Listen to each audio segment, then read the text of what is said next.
के बाद स्वागत है आपको। बता देते हैं ब्रेक के बाद के राष्ट्रपति के अभिभाषण पर चर्चा का जवाब देते हुए पीएम मोदी ने बिना नाम लिए कांग्रेस पर निशाना साधा। पीएम मोदी ने सवाल उठाया कि जब सत्ता को विरासत बना दिया जाता है तो लोकतंत्र खत्म हो जाता है। पीएम मोदी ने कहा कि एक समय में संसद में SC/ST वर्ग के एक ही परिवार के 3 सांसद हुए हैं क्या? ये सवाल उन्होंने पूछा। मैं आज इस सदन के माध्यम से देशवासियों को उनके सामने एक अहम सवाल रखना चाहता हूं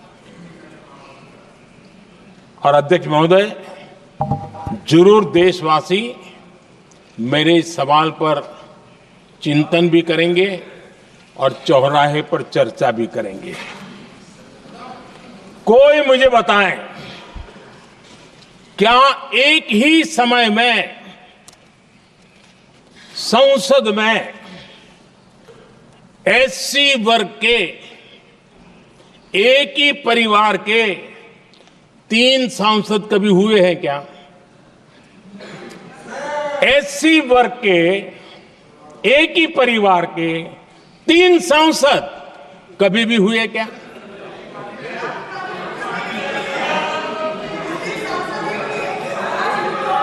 मैं दूसरा सवाल पूछता हूं, कोई मुझे बताए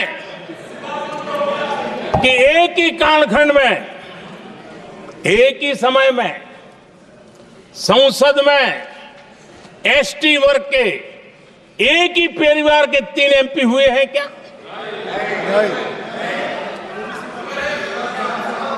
आदरणीय अध्यक्ष जी, कुछ लोगों की वाणी और व्यवहार में कितना फर्क होता है, मेरे एक सवाल के जवाब में मिला।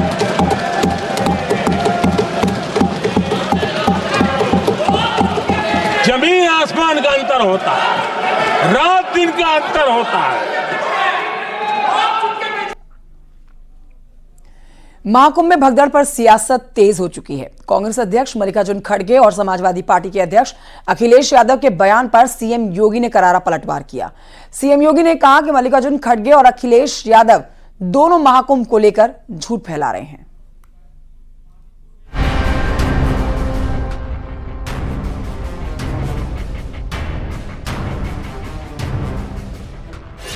महाकुंभ को लेकर विपक्ष लगातार सियासी वार पलटवार कर रहा है।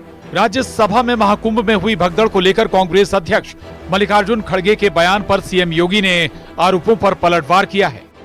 मैं महाकुंभ में दिवंगत लोगों को श्रद्धांजलि देता हूं, जिन्होंने आज हजारों की संख्या में वहां पर अपनी जान दी है कुंभ में।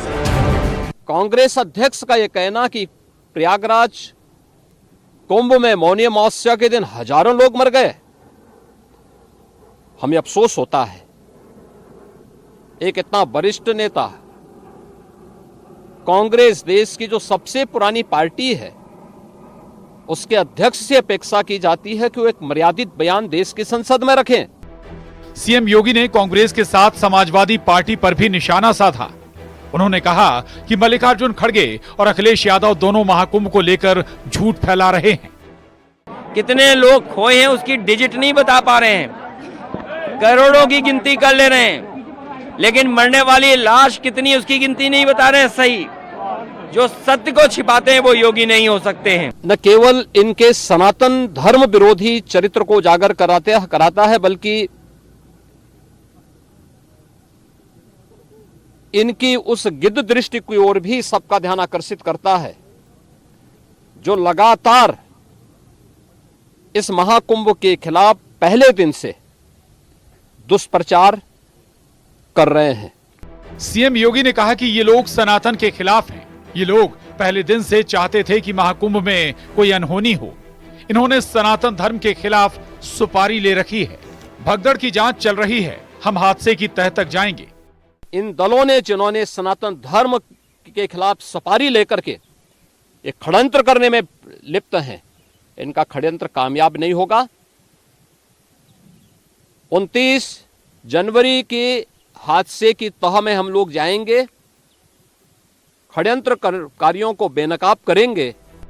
समाजवादी पार्टी से राज्यसभा सांसद जया बच्चन ने महाकुंभ में जल की शुद्धता पर सवाल खड़े किए थे। जल शक्ति के ऊपर सवाल उठाए गए। पहले मैं भी कंटामिनेटेड वाटर के लिए काफी कुछ बोल चुकी हूँ। सबसे ज्यादा कंटामिनेटेड वाटर इस वक्त कहाँ है? कुंभ में है। उसके लिए कोई सफाई नहीं दे रहे।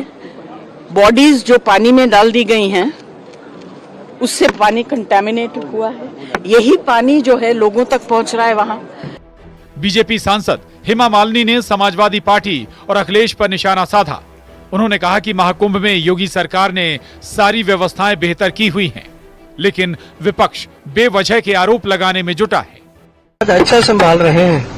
I mean, after this incident, और बहुत पहले से भी अच्छा था, बट इतने लोग आ रहे हैं ना, it is very difficult to manage, but still we are doing the best. वहीं साधु संत भी कांग्रेस और समाजवादी पार्टी पर जनता को गुमराह करने के आरोप लगा चुके हैं। महाकुंभ में मौनी अमावस्या के दौरान जो कुछ हुआ उसको लेकर राज्य सरकार पूरी गंभीरता के साथ जांच कर रही है, लेकिन इस मुद्दे पर सियासी भगदड़ की जो लहर उठी है वो जल्द थमती नहीं दिख रही। न्यूज़ 18 के लिए ब्यूरो रिपोर्ट।